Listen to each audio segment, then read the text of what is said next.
Hello YouTube. Today I am looking at the Pit Fighter for Darkest Dungeon class review. Now the Pit Fighter is a very old mod and has been updated recently with the revised stat block. It's a whole new mod. I haven't played with that. I looked at it, didn't like it, and now I'm using the original Pit Fighter, so I can't give you a comment on the new one. The Pit Fighter is a really strong frontline damage dealer. Like, amazingly strong. He does have some drawbacks though, which we'll get into very quickly. Pit Fighter's base stats: 57 HP, quite good. 25 dodge, very average. And can be buffed with skills though, so this is okay. 5 speed is below average and not that great.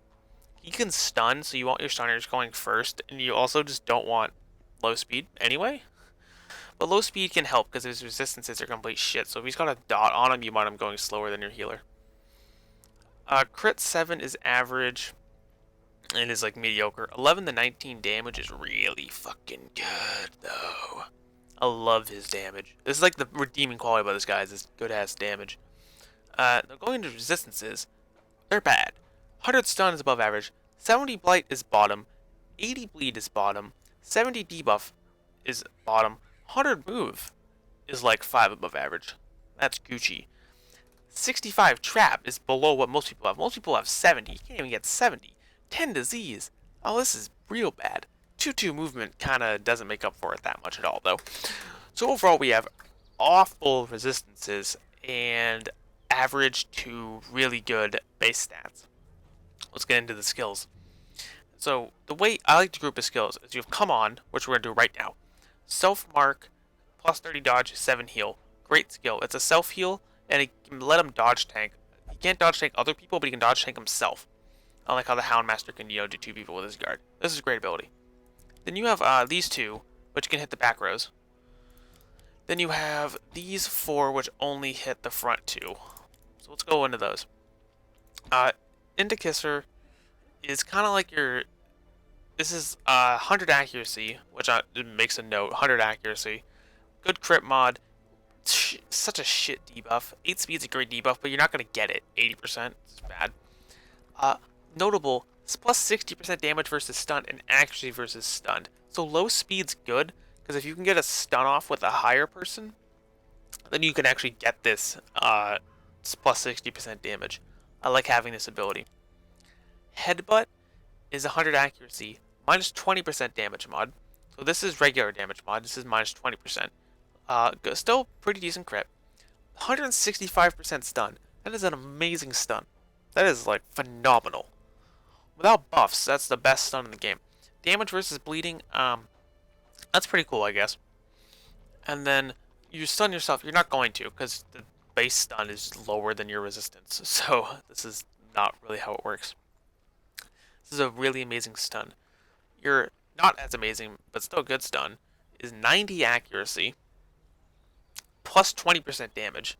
What you're losing here is you're losing accuracy. The best way, Jawbreaker and Headbutt are the things you'd compare. Jawbreaker has 140% stun compared to the 165 of Headbutt, and you don't stun yourself, but you do a knockback. So this is kind of like uppercut, but little like not as strong. It does crit versus stun and action versus stun, which like I'm not gonna use it for this because this is in fact a stun. So cool, I guess. But I think the notable thing about this is that it has less accuracy and more damage. This is the biggest damaging ability, so I tend to use this the most. Nosebleeder is same damage and accuracy as Headbutt, except you replace 165% stun with 110% bleed. Not worth it. Don't use this. This is a bad ability. Bad ability. 1/3? Just not good. Minus 16 accuracy, also not good. Well, I mean, that's okay, but 90% base debuff chance is bad. This may have been good when the mod came out. I think it's one of like the first modded classes out there. So maybe it was good back then, but now that it's been changed, it's just bad. Especially considering the damage. I like to compare these with their accuracy and damages. That's more than what they actually do. And this is just a worse version of Headbutt. So don't use Nosebleeder. Your mum. great ranged ability, only ranged ability, because then the rest of these are all melee. So you don't get any, if you have like plus melee accuracy or melee damage, trinkets, you're not getting out of this. Minus 80% damage, and then what you do is you buff someone, you take an enemy, you're insulting them, so you buff their damage because they're mad. Minus their prot, minus their speed, minus their accuracy, you pull them and you de-stealth. This is just a pull attack. At the end of the day, it's a pull attack. 120% debuff base chance, not very good. 120 pull chance also isn't very good. So this is like not that great, and it's ranged, so you don't get that. This is actually quite important because your trinket, your itemization, you're not itemizing for ranged accuracy and damage. You're doing melee, which is actually why you should use dash in. This also gives him forward 2, which means it gets him where he wants to be, because he can only be in rows 1 and 2 for like the good abilities. So if no matter where you are, you can do this next turn. You could also move, but if you're gonna move, you might as well dash in, because what dash in does is it hits them same damage, less accuracy than your mum, but same damage. And then you debuff is just bad, whatever. You buff yourself for 3 speed, which is great. 20 accuracy, which is fantastic, and 20 dodge is almost as good as come on, but not quite. So 20 dodge is great, and then 3 speed too. So this is a great self-buff ability, and it hits the back ranks, which is why it's very important. So there's quite a good skill range of stuff here. Going into his camping skills, you have Eye of the Tiger, which is accuracy and crit at the cost of 10 stress. I like this. I would probably not use this unless on a boss fight, unless I have really good stress heal. I don't feel like stressing myself out. The better version of this is just 20% damage, fist pump. I'd rather take 20% damage because I'm already going to be itemizing for accuracy. So I don't need, like, if I already have plus 15 accuracy on trinkets, I don't need plus 30 accuracy. Like, I'm already going to be hitting stuff, even with like kind of a low base. It's fine. And this guy only hits the front rows of this stuff, so those things have less dodge anyway. 7 crit is cool, but I'm not like counting on crit. I'd rather just do damage. Rough housing for time cost 3.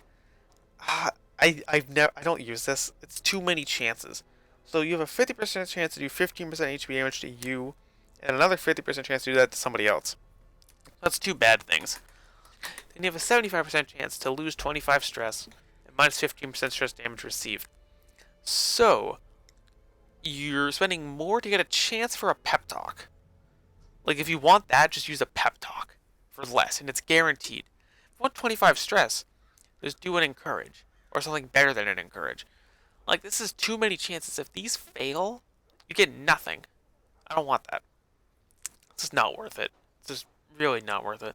Especially not for the stress. I could maybe see for 25 stress removed, but then you could use painkiller. You get minus accuracy and damage, which is really bad.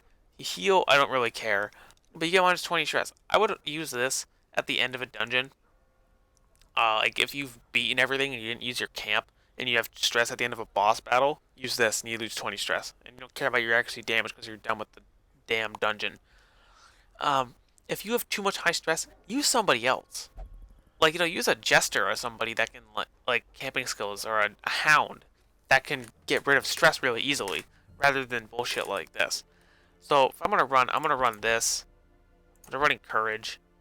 I don't even know. I'd probably run this just because I'd be too stupid and I'd forget to put this on at the end. Honestly, I might even use pep talk. Like, this is just bad. This is like mediocre. But for skills, so I want come on because I want to be able to dodge. I want to be able to not die.